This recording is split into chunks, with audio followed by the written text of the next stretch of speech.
Esa noche, nadie gritó. Eso fue lo más extraño. Un hombre recibió 2 balas. Lo arrastraron por el barro como si no fuera un hombre, sino un animal. Lo lanzaron desde lo alto del cañón hacia el río Negro que rugía abajo, y durante todo ese tiempo, no emitió un solo sonido. No de miedo, no de dolor, no de súplica. Nada. 7 hombres lo vieron caer. 7 hombres escucharon el golpe brutal contra el agua. 7 hombres se asomaron al borde del cañón y esperaron. Y esperaron. Y cuando el cuerpo no volvió a la superficie, uno de ellos levantó su botella. Y brindaron. Eso fue hace 3 años. Esta noche, uno de esos 7 hombres no va a despertar. Mañana, otro. Y pasado, otro más. 1 a 1. Con una paciencia que no es humana. Con una precisión que hiela la sangre. Nadie vio quién lo hizo. Nadie escuchó nada. No hubo pelea. No hubo disparos. No hubo testigos. Solo números escritos en la pared. 1, 2, 3. Como si alguien estuviera llevando la cuenta. Como si alguien hubiera tenido 3 años para planificarlo todo. Y disfrutara de cada paso. El sheriff revisó cada rincón del pueblo. Interrogó a cada hombre, cada mujer, cada niño. No encontró nada, porque lo que estaba cazando a los hombres más peligrosos de Red Rock no era un hombre normal, era algo peor. Era alguien que ya había muerto una vez, que había tocado el fondo del río, que había sentido el frío del agua llenándole los pulmones, y que había decidido, en algún momento entre la vida y la muerte, que todavía no era su momento, que primero tenía cosas que terminar. Su nombre era Elias Kane, y esta noche, Red Rock iba a recordar por qué nunca debieron tocarlo. Pero antes de contarles cómo terminó todo, necesitan saber algo. Algo que los 7 hombres nunca supieron. Algo que cambia por completo lo que piensan de esta historia. Porque la venganza de Elias Kane no empezó cuando regresó a Red Rock. Empezó mucho antes. Desde el mismo instante en que abrió los ojos bajo el agua y eligió nadar hacia arriba. El pueblo se llamaba Red Rock. Un nombre simple para un lugar que había perdido el alma hace mucho tiempo. Enclavado entre cañones de piedra roja y tierra reseca, que el sol castigaba sin piedad, Red Rock era el tipo de lugar donde el viento siempre traía polvo. Y nunca traía noticias buenas. Sus calles eran anchas y silenciosas. Sus casas, de madera vieja que crujía en las noches frías. Su cantina, el único lugar donde la gente se reunía, no para celebrar, sino para olvidar, para beber hasta que el pasado quedara borroso, para no pensar en aquella noche. Los hombres de Red Rock sabían guardar secretos. Llevaban 3 años haciéndolo. 3 años cargando el peso de lo que hicieron como una piedra pegada al pecho que no se puede soltar. 3 años desde aquella noche de tormenta en que todo cambió. 3 años desde que 7 hombres tomaron una decisión que no tenía marcha atrás. 3 años desde que creyeron haber enterrado a Elias Kane en las profundidades del río. O al menos, eso creyeron, porque en Red Rock nadie hablaba de aquella noche. Los niños no preguntaban porque aprendieron a no hacerlo. Las mujeres miraban hacia otro lado porque era más fácil que cargar con la verdad.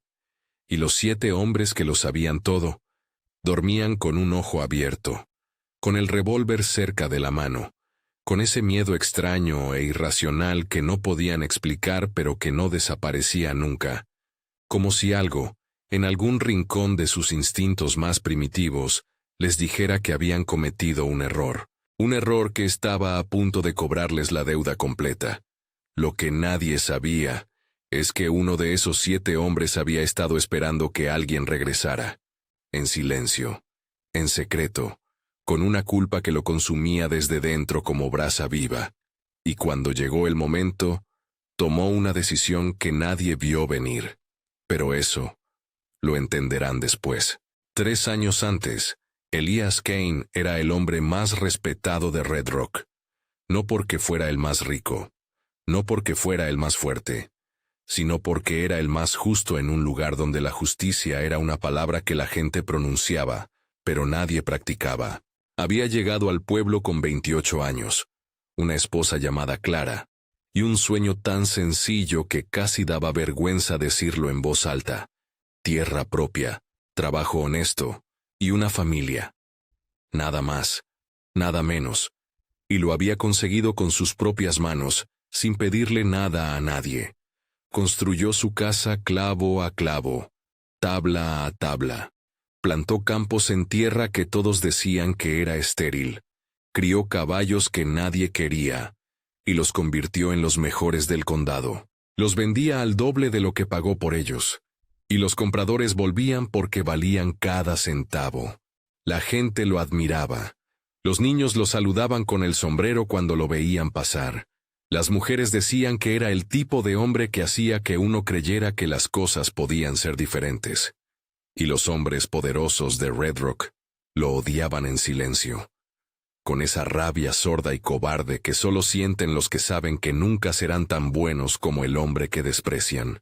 Porque Elias Kane tenía algo que ellos nunca podrían comprar: integridad. La clase de integridad que no se vende, que no se dobla, que no encuentra excusas cuando la situación se pone difícil. Y esa integridad se convirtió en su sentencia de muerte. Cuando el alcalde Harlan II decidió apoderarse de las tierras del sur, las más fértiles del condado, ofreció dinero a todos los propietarios. Todos vendieron, todos menos uno. Elías fue el único que se plantó frente al dinero, frente al poder, frente a la amenaza implícita en los ojos de Harlan, y dijo no. Un hombre solo contra 7, y en el viejo oeste, eso solo podía terminar de una manera. Pero hay algo en esta historia que todavía no encaja. Algo que los propios hombres de Harlan se preguntaron aquella noche y nunca respondieron. ¿Por qué Elías no estaba sorprendido cuando llegaron? ¿Por qué los miró a los ojos sin temblar, sin retroceder, sin suplicar? Sabía que venían, y si lo sabía, ¿por qué no huyó? ¿Por qué eligió quedarse? Una noche de tormenta, con el cielo negro y el trueno ahogando cualquier sonido, 7 hombres fueron a su casa. No encontraron a Clara. Ella había salido al pueblo esa tarde con una excusa que ahora, en retrospectiva, suena demasiado conveniente. Y nunca regresó. Nunca supo lo que pasó, o al menos, eso es lo que todos creyeron durante 3 años. Lo que sí encontraron fue a Elías, de pie en el centro de su casa, mirándolos entrar, sin moverse, sin hablar, como si ya supiera exactamente lo que venía. Lo golpearon hasta que no pudo sostenerse. Lo arrastraron por el barro de la tormenta, por el mismo camino que él había construido con sus manos, hasta el cañón del norte. Allí le dispararon 2 veces, y lo lanzaron al vacío. Y mientras caía, no gritó. Convencidos de que el agua y las rocas terminarían el trabajo, los 7 hombres se marcharon bajo la lluvia. Convencidos de que Elias Kane había muerto. Se equivocaron de la manera más costosa posible. El río no lo mató. Las balas tampoco, aunque por poco. Una tribu navajo que acampaba río abajo lo encontró al amanecer, tendido entre las piedras, inmóvil, con el agua lamiendo su cuerpo. Cualquier otro hombre habría muerto horas antes. Un anciano llamado Sombra Larga se arrodilló junto a él y lo observó durante un largo silencio, buscando algo, esperando algo, y entonces lo encontró. Un movimiento casi imperceptible en el pecho, un parpadeo débil bajo la luz del amanecer. El anciano dijo que ese hombre tenía fuego en los ojos, que los muertos no tienen fuego, que ese hombre todavía no había terminado con el mundo. Lo curaron durante semanas con una paciencia que Elías, en sus momentos de conciencia, no podía comprender. Lo alimentaron cuando él no podía mover ni los dedos. Lo sostuvieron cuando los temblores de la fiebre lo sacudían entero. Y lo mantuvieron en silencio cuando el delirio lo hacía gritar en la oscuridad. Gritar nombres con una rabia que asustaba a los niños del campamento, y hacía que los adultos se miraran entre sí sin decir nada. Harlan, Cole, Dixon, Mercer, Webb, Tate, Flynn, 7 nombres, 7 hombres, 7 razones para seguir luchando contra la fiebre. 7 razones para no soltarse cuando la muerte tiraba de él hacia abajo. Pero había algo más que Elías repetía en el delirio. Una sola frase, susurrada entre la fiebre y el dolor, que Sombra Larga escuchó muchas noches y nunca olvidó.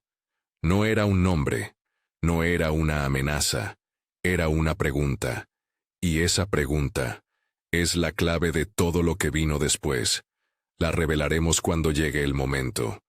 Por ahora, solo necesitan saber que Elías Kane sobrevivió, y que lo hizo con un propósito que iba mucho más allá de la venganza. Cuando por fin pudo ponerse de pie, con las cicatrices todavía frescas y las costillas apenas soldadas, Sombra Larga le preguntó a dónde iría. Elías no respondió de inmediato. Se quedó mirando el horizonte durante un tiempo que pareció eterno. El desierto, los cañones rojos, el sol cayendo lento sobre la tierra como una promesa que nadie había cumplido. Luego dijo una sola cosa, con una voz que ya no era la misma de antes. A terminar lo que ellos empezaron. Pasaron 6 meses en el desierto. 6 meses en los que Elías Kane murió por segunda vez. No de bala, no de agua, sino de todo lo que era antes. El hombre que volvió no tenía la misma paz en las manos que antes acariciaban a sus caballos y construían cosas. No tenía la misma voz suave que usaba para hablar con Clara en las noches tranquilas. No tenía la misma fe en que el mundo premia a los que hacen las cosas bien. Tenía algo distinto, algo más frío, más profundo, algo que no se aprende en ningún libro ni se hereda de nadie, que solo se forja cuando un hombre pierde absolutamente todo y decide que eso no quedará sin respuesta, que el universo le debe una, y que él mismo va a cobrarla. Y durante esos 6 meses, hizo algo más, algo que ninguno de los 7 hombres de Red Rock hubiera imaginado, algo que explica por qué su venganza fue tan perfecta, tan silenciosa, tan imposible de rastrear. Pero eso, lo verán pronto. Cuando Elías Kane cabalgó de regreso hacia Red Rock, nadie lo reconoció. Iba diferente. Vestía diferente. Se movía con esa quietud inquietante de los hombres que ya no tienen nada que perder. Era una sombra con spurs. Y las sombras no hacen ruido hasta que ya es demasiado tarde para importar. El primero fue Flynn, el más débil de los 7. El que aquella noche sostuvo la linterna con manos temblorosas mientras los demás hacían el trabajo sucio. Flynn ahora tenía una herrería al sur del pueblo. Trabajaba solo porque nadie quería trabajar con él. Bebía solo porque no podía mirar a los ojos a las personas sin ver reflejado lo que había hecho. Dormía mal porque el sueño siempre terminaba en el mismo lugar, en el borde del cañón, mirando caer a un hombre que no merecía caer. Lo sabía. Lo sentía en los huesos cada mañana cuando despertaba. Algo en él nunca terminó de sanar esa noche. Y lo que es curioso es que Flynn era el único de los 7 que había intentado detenerlo. El único que había dicho, con la voz rota, que aquello estaba mal. Que había otras formas. Nadie lo escuchó, y ahora, ese detalle no cambiaba nada. Elías no hacía distinciones entre los que golpearon y los que sostuvieron la linterna. Quien estuvo ahí, pagaba. Una mañana fría, con la escarcha todavía en el suelo, Flynn encontró algo clavado en la puerta de su herrería. Un trozo de papel, una letra escrita con carbón, 3 palabras que le vaciaron el estómago de golpe. Te vi. Solo eso. Nada más. Pero fue suficiente para que Flynn sintiera que el suelo se movía bajo sus pies. Fue corriendo a ver a Harlan II. El alcalde lo escuchó en silencio, con esa serenidad fría que era su marca registrada. Kane está muerto, le dijo. Lo vimos caer. Nadie sabe nada. Vuelve a tu herrería y no digas una palabra más. ¿Pero realmente lo creía Harlan? ¿O ya sabía, en algún rincón oscuro de su mente, que algo había salido terriblemente mal aquella noche en el cañón? Esa respuesta llegará. Y cuando llegue, cambiará todo lo que piensan de él. Esa noche, Flynn no llegó a su cama. Encontraron su cuerpo al día siguiente, en el interior de su propia herrería, rodeado de las herramientas con las que había pasado la vida construyendo cosas. Sin marcas de violencia, sin señales de lucha, sin nada que explicara cómo había ocurrido. Solo una herradura colocada con cuidado sobre su pecho, como una ofrenda. Y en la pared del fondo, escrito con los mismos carbones que Flynn usaba para trabajar, con una letra que no era la de Flynn. 1. El segundo fue Tate, el pistolero del grupo, el hombre que había apuntado al pecho de Elias Kane con pulso firme, y había apretado el gatillo 2 veces, sin que le temblara ni un músculo. Tate era el tipo de hombre que alardeaba de no sentir miedo, que decía que el miedo era para los débiles, que él había mirado a la muerte a los ojos tantas veces que ya eran viejos conocidos. Pero cuando vio lo que le pasó a Flynn, algo se quebró en ese hombre de hierro. Empezó a mirar por encima del hombro en medio de las conversaciones, a sobresaltarse con los ruidos normales de la noche. Durmió con el revólver pegado a la palma de la mano durante 3 noches seguidas, con el dedo cerca del gatillo, con los ojos que se abrían al menor crujido. A la 4ª noche, ya no lo necesitó. Lo encontraron en el establo al amanecer, colgando de una viga, pero no de su cuello, de sus espuelas, boca abajo, inmóvil, con los ojos abiertos mirando la tierra que tanto le gustaba pisotear. En el suelo, exactamente debajo de su cabeza, marcado en la madera. 2. Piensen en eso un momento, sin marcas de lucha, sin disparos, sin ruido.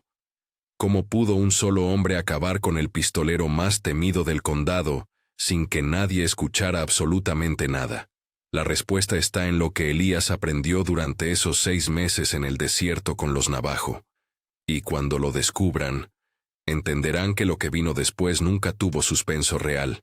El resultado siempre estuvo decidido desde el momento en que Elías eligió nadar hacia arriba, en lugar de dejarse hundir.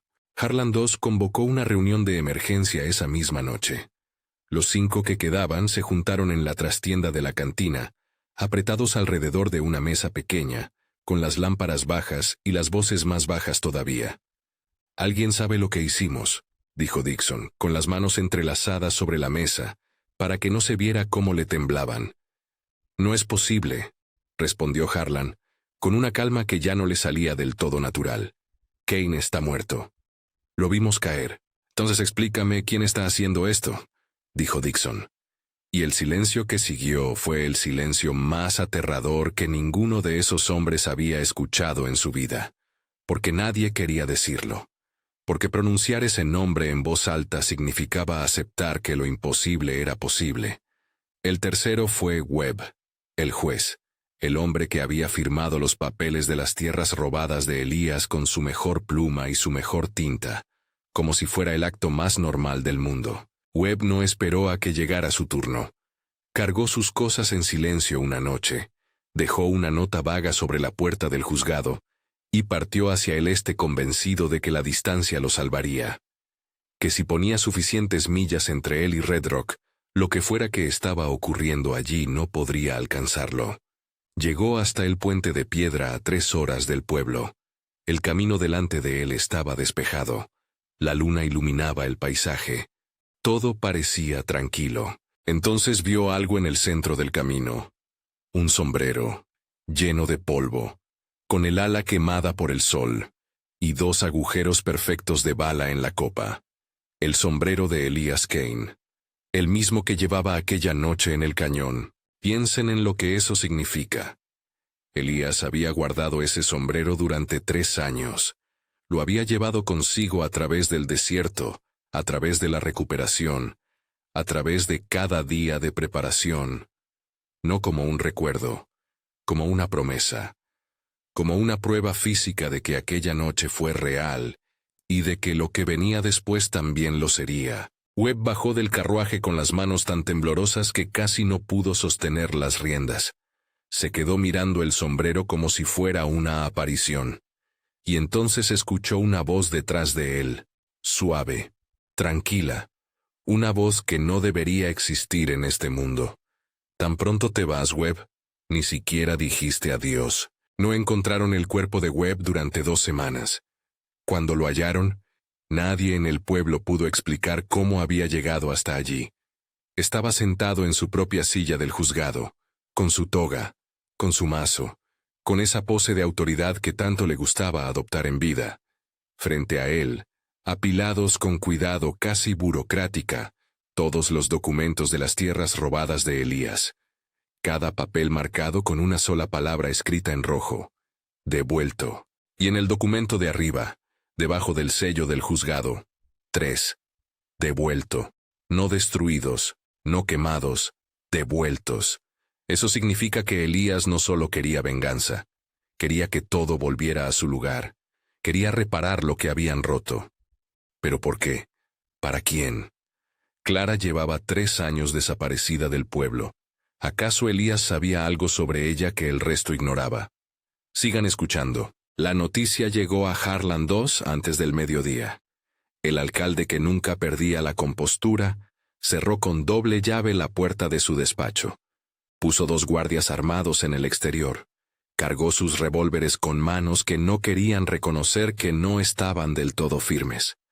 Y se sentó en su silla a esperar. Y mientras esperaba, sintió algo que no había sentido desde que era un niño pequeño, en una casa que le quedaba grande. Miedo. No el miedo a un hombre de carne y hueso. Algo peor. El miedo a una idea. El miedo a la posibilidad de que el universo realmente lleve cuentas, de que todo lo que uno hace en la oscuridad, eventualmente vuelve. Porque lo que estaba pasando no era solo violencia, era un mensaje. Cuidadoso, metódico, absolutamente paciente. Cada paso calculado, cada detalle elegido con una intención. Alguien estaba saboreando esto. Alguien que no tenía prisa porque había esperado 3 años, y podía esperar 3 más si hacía falta. Alguien que quería que ellos supieran, que sintieran, que entendieran, uno a uno, lo que significa saber que tu final ya fue decidido, y que no puedes hacer nada para evitarlo. El cuarto fue Mercer, el hombre que había liderado la paliza aquella noche con una sonrisa. Grande, brutal, convencido desde siempre de que la fuerza física era la respuesta a cualquier problema.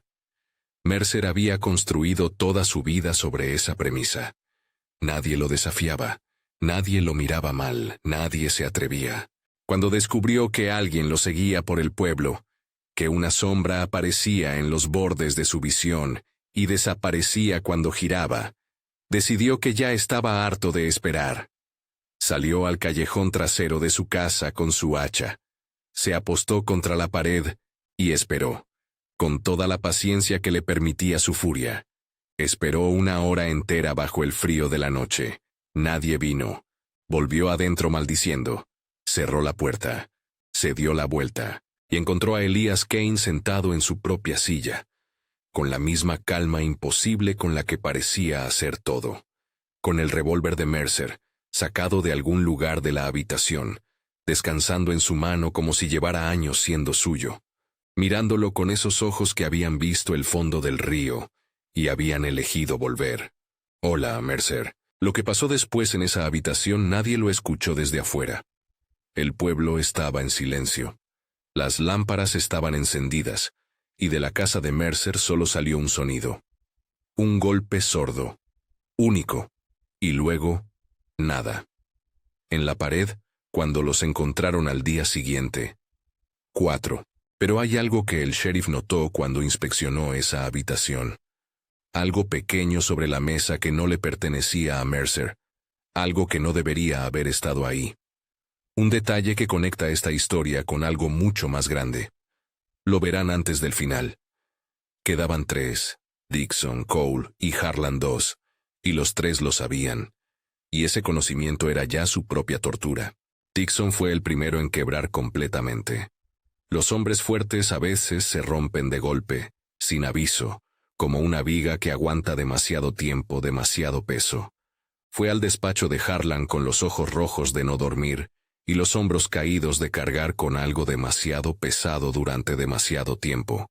Le confesó todo, que no podía dormir sin ver la cara de Elias Kane en el momento en que cayó, que se despertaba a medianoche bañado en sudor con el sonido del golpe contra el agua, que veía a Kane en cada sombra, en cada esquina, en cada espejo, que estaba listo para entregarse al sheriff del condado y confesar todo con nombre y apellido.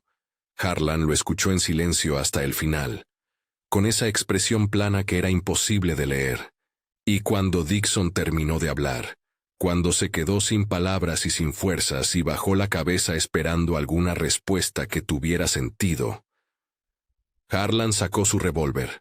Un disparo, limpio, definitivo. «Los débiles no sobreviven», dijo mientras guardaba el arma con la misma calma con que uno guarda una pluma después de firmar una carta.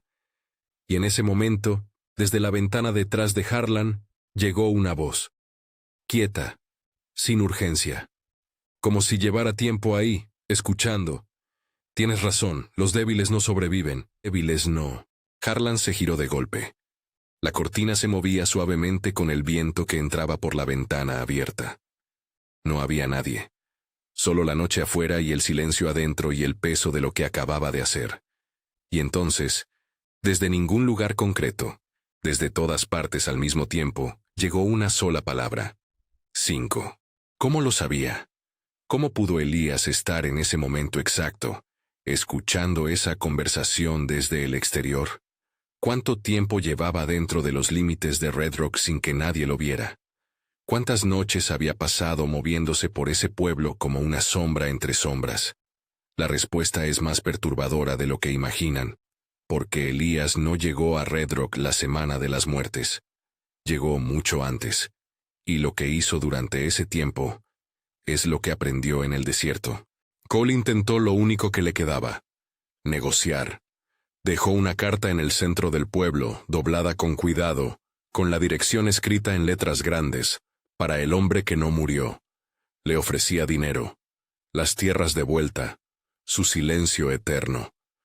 Le prometía desaparecer del condado esa misma noche y no volver jamás. Le prometía que Harlan pagaría por todo, que hablaría, que daría nombres, que haría lo que fuera necesario. La respuesta llegó esa misma noche, deslizada por debajo de su puerta. Era su propia carta, de vuelta, con los bordes quemados, todavía calientes, y en el reverso, con una letra que reconoció aunque nunca debería haber vuelto a verla. No vine a negociar. Vine a terminar. Cole no llegó al amanecer. 6.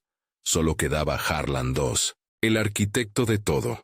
El hombre que lo había diseñado, lo había ordenado, lo había justificado ante sí mismo con argumentos sobre el progreso y el poder y la necesidad. El que había dormido sin problemas durante 3 años, porque estaba convencido de que los hombres poderosos no pagan por sus decisiones.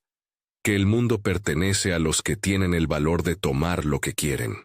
Harlan no huyó. Era demasiado orgulloso para eso. Se encerró en el ayuntamiento con 4 hombres armados, los mejores pistoleros que el dinero podía comprar, y esperó con los brazos cruzados y la mandíbula apretada. Los números lo salvarían. Siempre lo habían salvado. Pasaron 2 días. En la segunda noche, silenciosa y sin luna, los 4 guardias amanecieron profundamente dormidos en sus puestos, sin heridas, sin marcas, sin ninguna explicación médica posible. Solo dormidos, como niños, con las armas todavía en las manos. Harlan los sacudió uno a uno. Nada. Los llamó por su nombre. Nada. Estaba completamente solo. Y entonces escuchó pasos en el pasillo. Lentos. Completamente seguros. Sin la más mínima prisa. Como los pasos de alguien que sabe que no hay ningún lugar a donde el otro pueda ir. La puerta se abrió despacio. Y Elias Kane entró, más delgado que antes, con cicatrices que contaban una historia que ningún hombre debería haber sobrevivido, con esa quietud en los ojos que era más aterradora que cualquier amenaza pronunciada en voz alta, pero vivo, completamente, inequívocamente vivo, de una manera que parecía casi un insulto a la lógica. Harlan levantó el revólver con ambas manos. La voz le salió rota a pesar de sus esfuerzos. «Estás muerto», dijo. «Te maté yo mismo. Vi cómo caías. Vi cómo el agua te tragaba». Elías se detuvo en el centro de la habitación. Lo miró durante un silencio que duró una eternidad, y luego dijo, con esa voz nueva y fría que ya no tenía nada de la calidez de antes: «Lo intentaste. No hubo duelo de película. No hubo discurso. No hubo el momento dramático que Harlan había imaginado en sus pesadillas». Elías simplemente caminó hacia él, con una calma que era casi misericordiosa, como si le dijera, sin palabras, que ya todo había terminado, que el resultado estaba decidido desde hacía 3 años, y que resistir solo prolongaba lo inevitable. Harlan disparó. Una vez. El tiro fue alto, se incrustó en el techo. Disparó otra vez. Esta vez ni cerca. Sus manos, esas manos que habían firmado sentencias de muerte con total aplomo, temblaban tanto que no podían apuntar. Y Elías siguió caminando, sin detenerse, sin desviarse, sin pestañear. Le quitó el revólver con suavidad, casi con delicadeza, y entonces se inclinó hacia él, y le dijo algo al oído, en voz muy baja, tan baja que las paredes no lo oyeron, que la noche no lo oyó, que nadie, nunca, pudo repetirlo. Lo que fuera que dijo, duró apenas unos segundos, pero fue suficiente para que Harlan II, el hombre más temido de Red Rock, el hombre que nunca había pedido perdón por nada, se derrumbara en su propia silla y se cubriera la cara con las manos y llorara. No con dignidad, no en silencio, sino con el llanto roto y desesperado de alguien que finalmente entiende el peso de lo que hizo, que finalmente lo siente en toda su dimensión, que no puede ya esconderse de ello detrás del poder, ni del dinero, ni de la convicción de que era necesario. Lo que le dijo Elías nunca se supo con certeza, pero el sheriff que tomó la confesión al día siguiente dijo que Harlan llegó diferente, que no era el mismo hombre, que había algo roto en él que iba más allá de la derrota, y que en medio de la confesión, cuando ya había dado todos los nombres y todos los detalles, y todas las fechas, Harlan dijo una sola frase que el sheriff anotó en su cuaderno y subrayó 2 veces. Dijo, ella siempre lo supo. Siempre supo que él volvería. Ella, Clara, y ahí estaba. La pregunta que Elías repetía en el delirio. La que Sombra Larga escuchó tantas noches. El detalle que el sheriff encontró en la habitación de Mercer. Una flor seca, del tipo que solo crecía en el jardín que Clara había plantado junto a su casa. El motivo real por el que los documentos fueron devueltos y no destruidos. Todo conectado, todo apuntando a lo mismo. Elías no solo había venido por venganza. Había venido a recuperar algo, a construir en las cenizas de lo que destruyeron, algo que todavía pudiera sostenerse. Al día siguiente, el alcalde Harlan II caminó solo por las calles de Red Rock hasta la oficina del sheriff, sin guardias, sin abogados, sin el menor intento de negociar o escapar. Entró, cerró la puerta detrás de él, y confesó todo, cada nombre, cada orden, cada justificación que se había dado a sí mismo. Pidió que las tierras fueran devueltas a su legítimo propietario, y se entregó. Nadie volvió a ver a Elías Kane después de eso. Algunos dijeron que partió hacia el norte. Otros, que cruzó la frontera y desapareció en el desierto de donde había salido. Un viejo minero que trabajaba cerca de las afueras juró haberlo visto una semana después, de pie frente a la casa que había construido con sus propias manos, tabla a tabla, sueño a sueño. Dijo que Elías se quedó ahí un largo rato, mirando, sin entrar, sin moverse, como si estuviera teniendo una conversación silenciosa con todo lo que esa casa significó, y todo lo que había costado recuperarla, como despidiéndose de la persona que fue antes de aquella noche en el cañón. Luego montó su caballo, Y entonces el viejo minero vio algo que nunca le contó a nadie. Algo que guardó para sí mismo durante años, sin saber muy bien por qué, como si contarlo lo hubiera roto. Porque justo antes de que Elías espurrara al caballo y desapareciera hacia el horizonte, al final del camino, donde el sol empezaba a inclinarse sobre la tierra roja, había una figura esperando. Una mujer. Quieta. Con un vestido que el viento movía suavemente. El minero no pudo ver su cara desde donde estaba, pero sí vio que Elías la miró durante un largo momento, y que por primera vez en todo lo que el minero había podido observar de ese hombre, sonrió. Dicen que los muertos no regresan, que la tierra los guarda, que el polvo los borra para siempre. Pero en Red Rock, nadie volvió a dormir igual, porque aprendieron algo que se grabó en la memoria de ese pueblo para siempre. Hay hombres que el infierno no quiere, que el río devuelve, que la tierra escupe hacia arriba porque todavía tienen trabajo pendiente, y cuando uno de esos hombres regresa, es mejor no estar en su lista. Y hay mujeres que esperan, sin importar cuánto tarde, sin importar el precio, porque saben, con una certeza que no necesita palabras, que algunos hombres siempre encuentran el camino de vuelta a casa.